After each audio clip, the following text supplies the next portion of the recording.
One thing that money can't buy is a feeling like this, no? When you are in the farm, having some yung views like this, it's so relaxing and it's really different. I'm a kind of that person, no? I really love nature. I really love adventures, and that's it.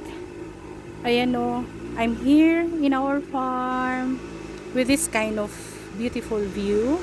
Aside from that, talagang yung hangin, it's really amazing. Ibang iba talaga siya. Sabi nga nung mga brother ko, kasi kasama ko yung dalawa kong kuya, sabi nila ang lakas daw ng electric fan. 'Di ba? It's really amazing having this kind of place. Naku, may malakas na motor. Ayan mga kasama ko. Ayan sila. Ngayon lang sila dumating. Nauna ako eh. Nauna ako. So, yan. O, diba? Napakaganda ng view. And thank God for all of this. Happy blessed Sunday, everyone. God bless you all. And we have to spend our day with our family. So, ako, kasama ko yung family ko here. Thank you so much.